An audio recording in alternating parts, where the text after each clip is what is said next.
Hi, I'm Vicki Norris, organizing expert of Restoring Order.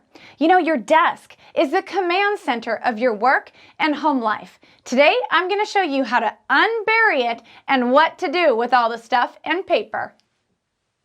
Okay, you're going to need a few supplies on hand. So in addition to a trash and a recycle bin, I want you to grab some banker's boxes. These are really easy to work with, and they are going to provide a sort for you. In fact, you need two sorts, one for stuff and one for paper. In addition, you're going to need a marker, some Post-it notes, some blank paper, and a stapler. Okay, first, the stuff sort. So right here, I've got some office supplies that I'm finding here on this desk. Things like binder supplies and whatnot. There's also a lot of electronics. This happens in a lot of offices. So in this stuff sort, what you're doing is you're macro sorting, and you're simply getting items into the right box. So we've got office supplies and electronics, very common things that we find on messy desks.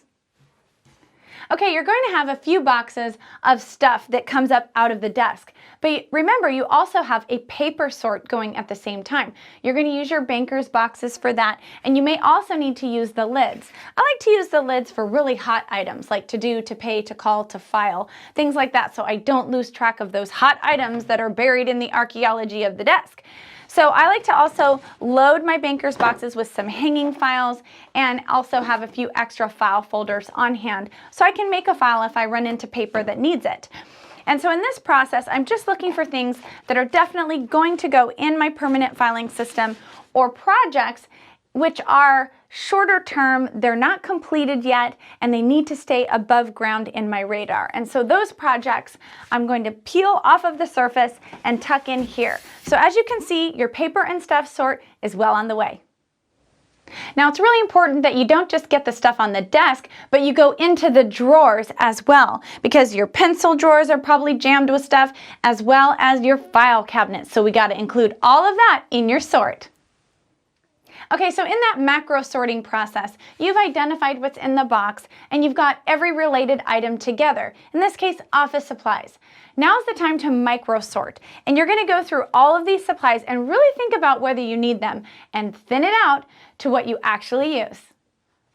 Okay, after you sort, but before you reload, you have uncovered the wood grain of your desk. And now it's time to take a step back and look at your desk seriously. Look at the drawers that it affords you. Look at the storage space and determine if it's time to get a new desk or if the one that you have will work. You also may need a credenza or hutch to provide some additional storage and file space. Okay, now that you've sorted and pruned everything, you can reload your drawers. I love to use drawer organizers whenever it makes sense. And you can also reload your filing system if your desk is equipped with a file drawer. Finally, you can set up your surface with a nice project area and some accessories on hand. I hope you've learned a lot about how to reclaim and unbury your desk. You can learn more about the whole process in my related blog, How to Organize Your Desk, available at restoringorder.com.